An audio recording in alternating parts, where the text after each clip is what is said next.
Seu programa de volta, nosso encontro marcadíssimo, hein? De segunda a sexta-feira, sempre às 5 horas da tarde e também as nossas reprises às 2 da manhã. Abraço pro pessoal da madrugada, que sempre tá ligado aqui no seu programa, inclusive participa aí nas redes sociais. E o pessoal que acompanha a gente ao meio-dia, almoça aí com o seu programa. Muito obrigado pela audiência. Nessa semana especialíssima da criança aqui no seu programa. A gente está ouvindo quanta sabedoria provém dessas crianças. A Leilane levou 4 crianças super econômicas para o mercado. A Mariana veio aqui no estúdio para conversar com a gente, dar todas as dicas de economia. E como disse muito bem aqui o Silvio, crianças excepcionais, né, Silvio? Sim. Porque não é toda criança que tem esse poder de decisão, de saber o que fazer com o dinheiro e coisas do tipo, né? Uhum. Até vamos falar um pouquinho das dificuldades. Você, como educador financeiro, acha que as crianças estão sendo mal educadas financeiramente, de um modo geral, ou não? Isso tem melhorado? Estão sendo mal educadas. Por quê? Porque os pais não foram educados financeiramente, os avós também não. E aí é Portanto, uma consequência. É uma geração tras geração de analfabetismo financeiro. Então, a diferença pode ser feita agora com essas crianças sendo educadas financeiramente para o futuro. E eu acho que é super complicado, né? Porque não tem como o pai ensinar uma coisa que ele pratica diferente em casa. Exato. E aí vai virando uma bola de neve, porque ele não foi educado financeiramente. Ele até quer passar alguns princípios. Aprendeu lá no seu programa que tem que dar mesada, tem que ensinar a economizar e tudo mais. Só que aí ele mesmo não faz isso, a criança tem um exemplo ruim em casa, né? Exato. O problema é o efeito de demonstração dos pais com os filhos.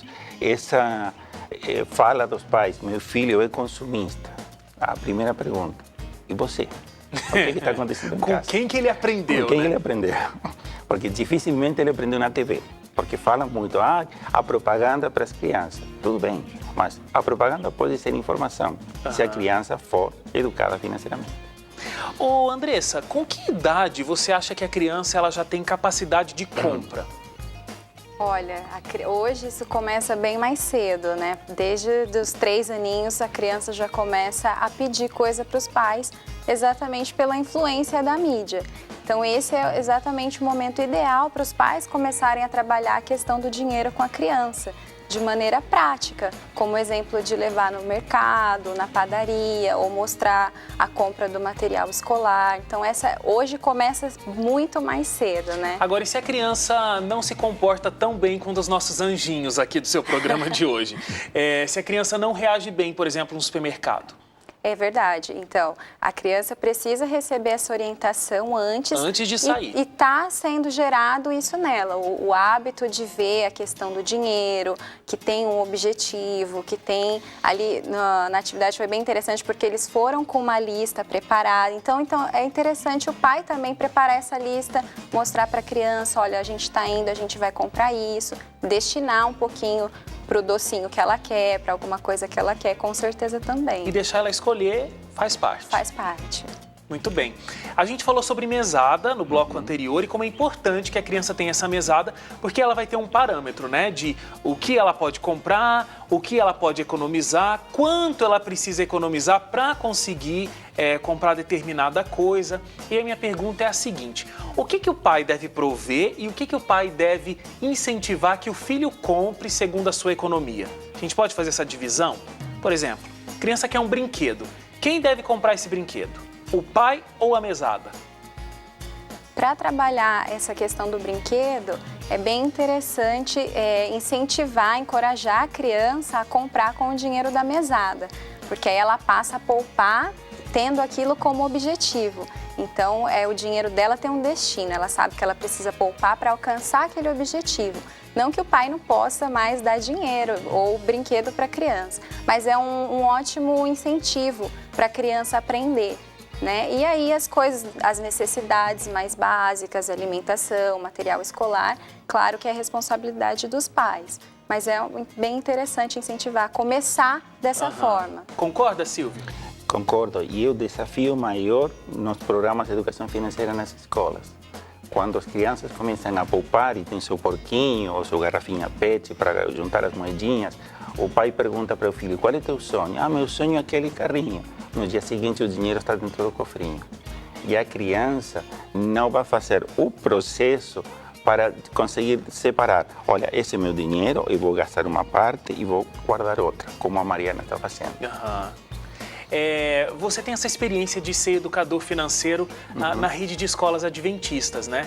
Olha, nós trabalhamos, ou seja, o nosso programa está sendo incorporado dentro da rede adventista, dentro do currículo escolar. Como é que funciona isso dentro do currículo escolar? Então, vocês dão treinamento para as crianças? Não, o que nós fazemos é o seguinte, nós fazemos a capacitação pedagógica aos professores, na metodologia que nós utilizamos, e os professores são os que trabalham com as crianças. Eles têm todo um apoio ao longo do programa, tá? Com a equipe pedagógica da nossa equipe. E junto com isso, eles têm um programa, têm todas as aulas montadas e tem um material didático de apoio. Muito bom. E que todas as escolas tenham essa possibilidade, né? Tem tantas coisas importantes na vida que às vezes a gente não começa desde cedo na escola. Um outro assunto que a gente tratou aqui bastante é a questão da saúde, né? A criança aprender a se alimentar bem, aprender... as escolas estão se abrindo para isso. E outra questão é a da educação financeira. Que bom que as escolas têm procurado esse tipo de aprendizado. E as escolas estão procurando, e principalmente a educação financeira vai além de poupar e saber guardar dinheiro. Ou seja, você falou, saúde, tá? Controle do tempo, controle dos recursos físicos. Ou seja, a educação financeira ajuda a aprender a criança a controlar recursos, qual for. Ou seja, pode ser meu tempo, pode ser meu dinheiro, pode ser minha saúde. Essa questão de alimentação. Escolas com alunos educados financeiramente, a cantina começa a perder. Tem prejuízo. É mesmo? Porque as crianças começam a pensar, olha, estou com todo esse dinheiro, vou gastar ou vou comprar uma parte e outra parte vou guardar para meu sonho. E isso é o que eles fazem. Agora, tem muitos pais que devem estar assistindo a gente pensando assim, mas eu não tenho dinheiro, não sobra dinheiro no final do mês para eu deixar uma mesada para minha criança. Qual o recado, Silvio?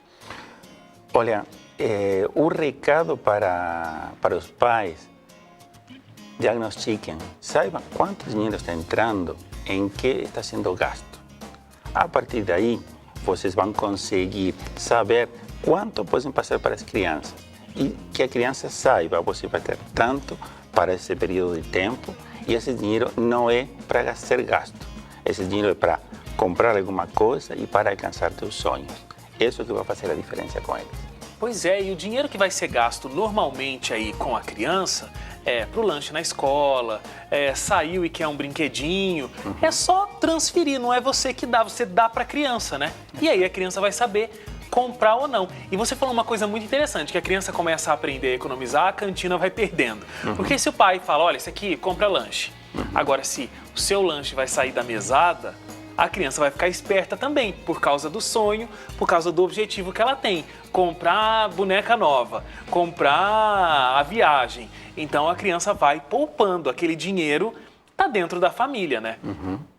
Eu também já vi uma outra matéria dizendo que é muito importante que, quando os pais estão discutindo as finanças da casa, vendo as contas que vão ser pagas, onde o dinheiro vai ser investido, é muito importante que, se a criança já tem uma idade para conseguir acompanhar essa discussão, que ela também esteja lá. Porque ela não vai começar a pedir coisas que não têm condição de serem compradas, ela vai entender a situação financeira da casa. Vocês concordam? Sem dúvida. Sim. Mas, desculpa, ainda mais do que isso, a criança deve participar. Por quê? Porque a criança pode colaborar também, por exemplo, em lugar de tomar banho de 20 minutos, que seja o banho de 15 minutos. Com isso está poupando energia. A mesma coisa, desligar as luzes, apagar as luzes e não deixar as luzes acesas quando não estão fora do cômodo. A mesma coisa com água.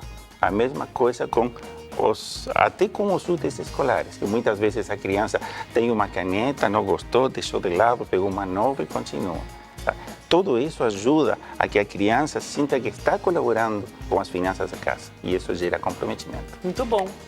E desde pequena, ela participando, ela vai se tornar um adulto financeiramente sustentável, porque ela vai trazer isso desde criança, né? Aquilo vai ser algo totalmente natural para ela. Não vai ser mais aquela situação que você falou no começo. Virou adulto, está endividado, e agora? E agora? Não, ela já vai ter sido preparada ao longo da vida.